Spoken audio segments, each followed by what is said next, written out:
Monsieur le recteur Aloïse Raymond Ndiaye, le sentiment qui m'anime en ce moment étant, comme vous l'avez si bien rappelé, entre son éminence, le cardinal, et son Excellence l'évêque, c'est un sentiment de sérénité, d'apaisement et de confiance.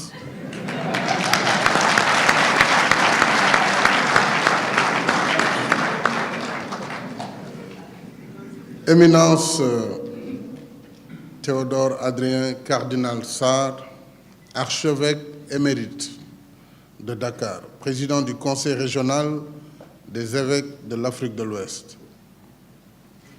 Excellence Monseigneur Benjamin Ndiaye, archevêque de Dakar. Excellence Monseigneur Barthélemy Adokounou, secrétaire général du Conseil pontifical pour la culture. Excellences, Messieurs les évêques, Mesdames et Messieurs les ministres, Excellences, Mesdames, Messieurs les ambassadeurs, honorables députés, membres du Conseil économique, social et environnemental, distinguée Madame Christiane Alioune Diop et famille,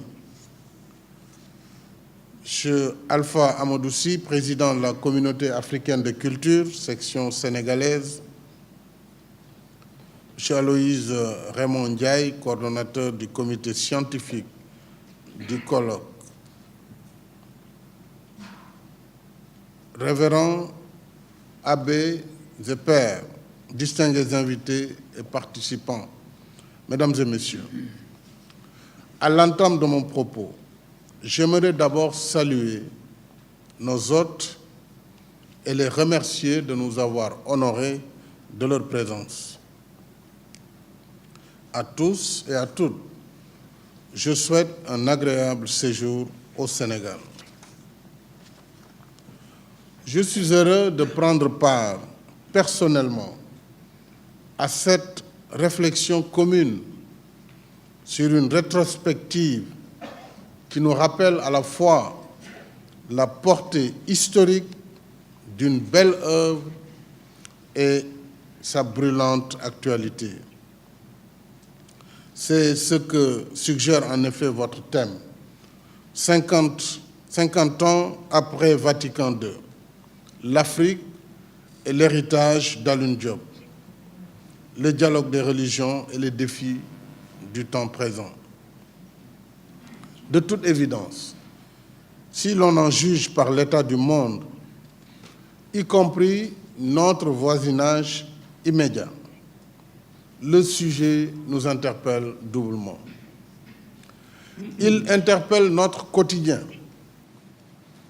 de même qu'il questionne notre avenir commun et celui des générations futures.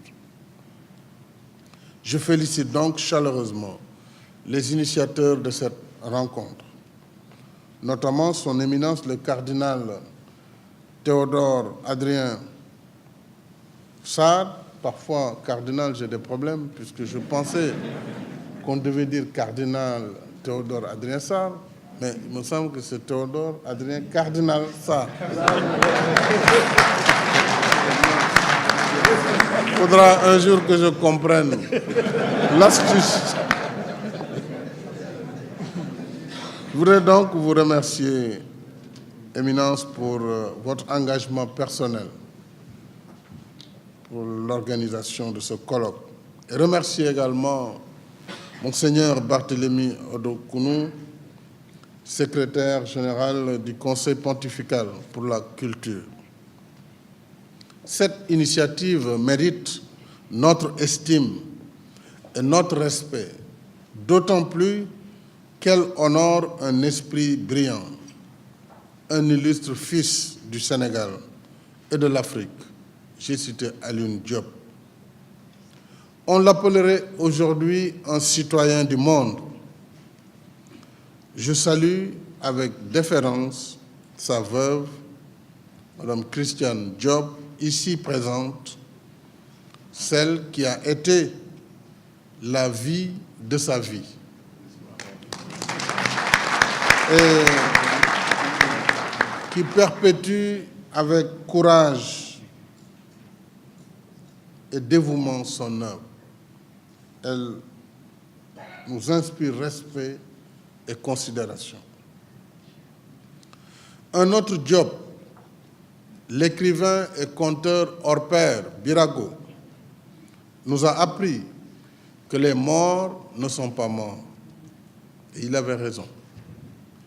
Par son œuvre et ses idées, Alioune Diop vit toujours parmi nous, avec ses autres compères, dont Léopold Sédar Senghor, Aimé Césaire et Léon Gontran Damas. Il a mené de front le combat pour la reconnaissance de l'identité culturelle négro-africaine en créant la maison d'édition Présence africaine et la Société africaine de culture, devenue, comme vous l'avez rappelé, professeur Sy, Communauté africaine de culture. Mieux, il a su faire vivre sa culture dans sa spiritualité.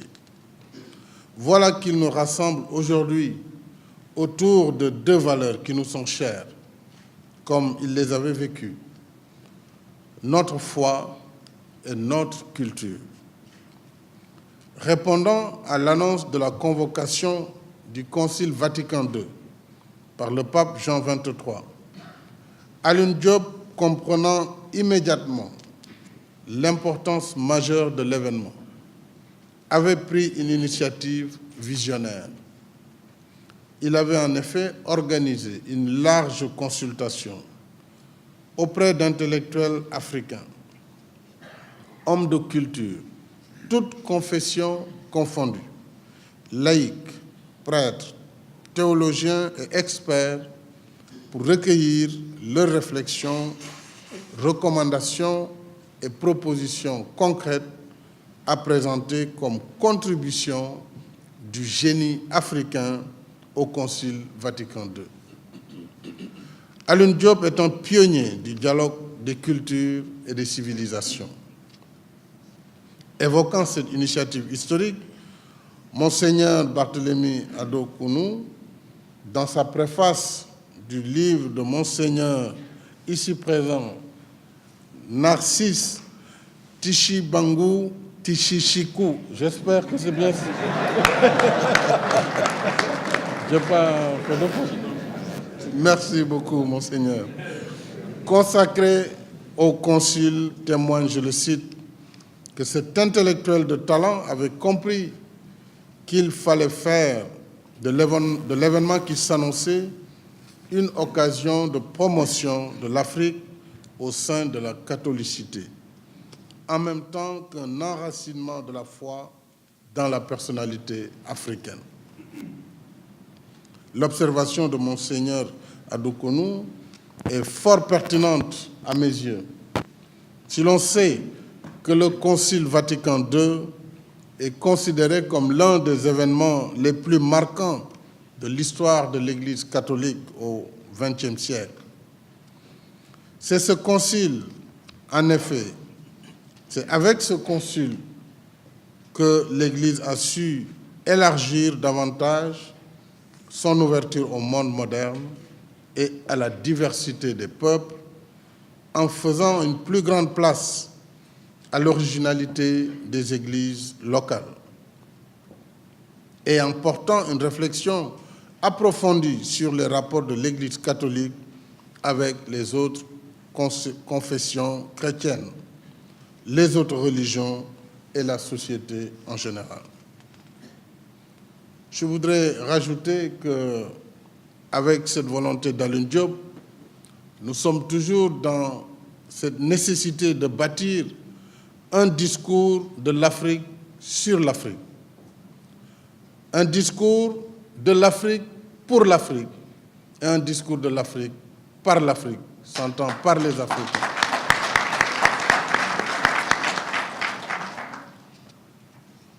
Il s'y ajoute que les décennies des années 50 et 60 étaient aussi celles des mouvements de revendication de l'indépendance et d'affirmation de l'identité culturelle des peuples sous domination coloniale.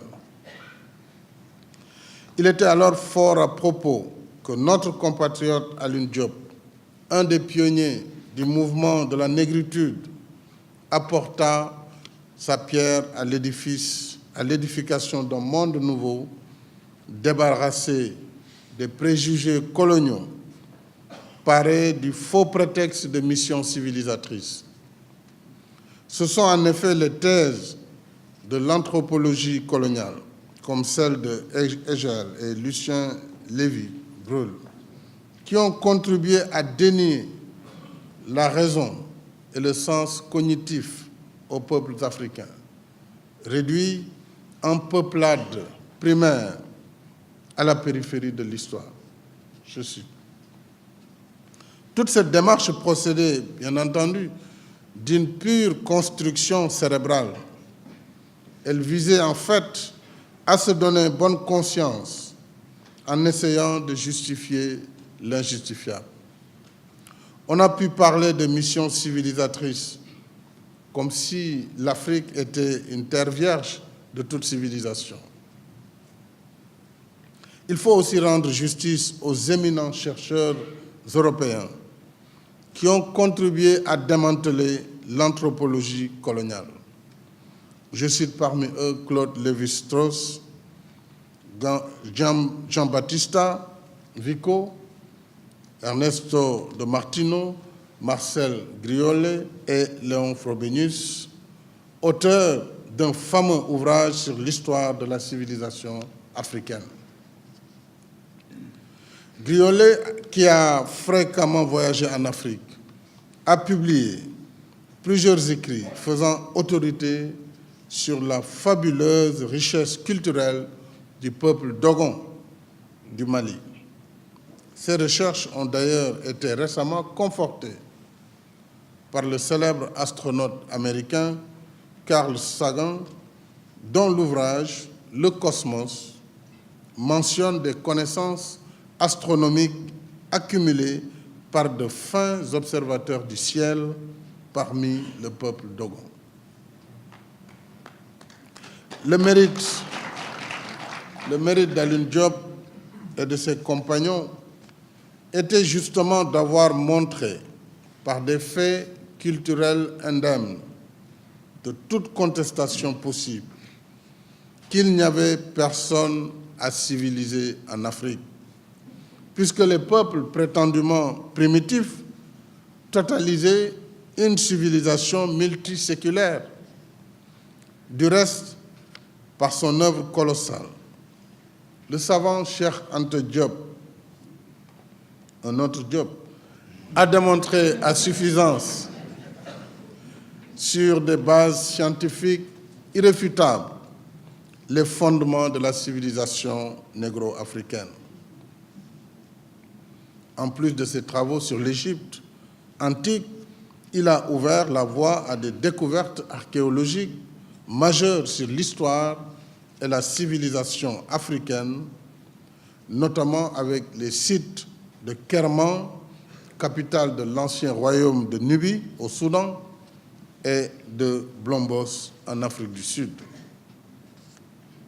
De nombreux chercheurs et intellectuels d'Afrique et de la diaspora, dont le Congolais Théophile Obenga, l'Africain américain Molefi Asante et le Sénégalais Aboubakri Moussa Lam, entre autres, vulgarisent les travaux de l'éminent professeur Cheikh Anta Diop. Dans ces conditions, hier, encore moins aujourd'hui, on ne saurait se parer du manteau de précepteur pour venir professer en Afrique.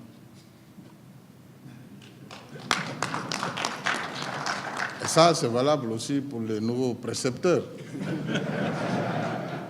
Nous ne saurions l'accepter parce que nous savons ce que nous voulons et nous savons ce que nous sommes. Nous ne saurions l'accepter parce que nous savons penser et agir par nous-mêmes et pour nous-mêmes. Dès lors, la voie de la raison, celle qui apaise et réconcilie les peuples en leur sein et entre eux, c'est plutôt la voie de l'échange et du dialogue, celle du rendez-vous, du donner et du recevoir que Senghor appelait de ses voeux pour bâtir la civilisation de l'universel. C'est le sens de notre rassemblement ici. Alioune Diop, qui nous en donne l'occasion, a souvent été fêté et honoré. Mais ce qui singularise l'hommage que nous lui rendons aujourd'hui, c'est sa propre relation à la religion, sous le prisme de la culture universelle. Alioune Diop était un leader et un visionnaire, c'est-à-dire animé d'un esprit capable de se libérer des servitudes du présent pour comprendre et interpréter les signes du futur, parfois lointains, quand rien n'est encore évident pour le commun des mortels. Il vous appartient, hommes et femmes intellectuels engagés, laïcs, prêtres, théologiens et experts qui participaient à ce colloque, d'évaluer, 50 ans après, ce que l'initiative inédite d'Alioune Diop a fécondé comme résultat par rapport aux attentes qu'elle a suscitées. Votre voix compte. Par la qualité des participants, vos débats, j'en suis persuadé, seront riches et variés. Je voudrais pour ma part rappeler ici mon attachement au dialogue des cultures et des religions pour un monde de paix et de fraternité humaine. Plus que la tolérance qui définit la faculté de s'accommoder de l'autre, nous devons cultiver le respect qui induit l'acceptation du prochain dans son héritage culturel et ses croyances religieuses. Voilà pourquoi nous devons tous, pouvoirs politiques, religieux et laïcs, unir nos forces et nos intelligences contre le terrorisme, l'intolérance et toutes les formes de violence physique, intellectuelle ou morale. Nous devons mener ce combat parce que les préjugés contre lesquels se battait Alioune Diop et ses compagnons continuent d'agiter le monde. Certains, imbus d'une légitimité que personne ne leur a conférée et dont personne ne sait d'où ils la tirent, d'ailleurs, se croient toujours investis d'une mission divine de penser pour les autres et de les diriger, y compris par la violence. Ceux qui tuent au nom de Dieu ont en réalité perdu ce qui fait l'essence même du message divin.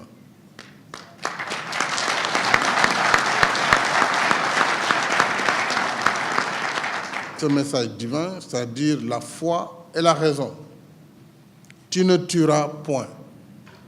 C'est le commandement sans équivoque de Dieu. C'est ce que rappelle opportunément Sa Sainteté le pape François dans son dernier message à l'occasion de la célébration de la Journée mondiale de la paix. Puisant dans la Genèse, chapitre 4, versets 1 à 16, le Saint-Père y attire l'attention du monde sur la manière dont la première fraternité humaine a été trahie. Quand Caïn, parce qu'il était envieux, a tué son propre frère Abel. Heureusement, comme le rappelle le Saint-Père dans son message, Dieu n'est pas indifférent. Dieu accorde de l'importance à l'humanité. Dieu ne l'abandonne pas. Fin de citation. En tant qu'hommes et femmes de bonne volonté, en tant que frères et sœurs obéissant à la même chaîne monothéiste du commandement divin, Voilà donc ce qui nous renvoie à nos devoirs pour rester fidèles à l'image de Dieu. Puisque, comme le prescrivent les Saintes Écritures, l'homme est le vicaire de Dieu sur terre. En nous inspirant de nos traditions et des messages authentiques que l'islam et le christianisme ont en commun, nous devons sans cesse aider à la revitalisation de cette mission de paix et de fraternité humaine dévolue à l'homme. C'est cela aussi l'esprit du Concile Vatican II. Et c'est cela le sens du message d'Alun. Puisse cet esprit et ce message inspirer vos travaux que je déclare maintenant ouverts. Et je vous remercie de votre aimable attention.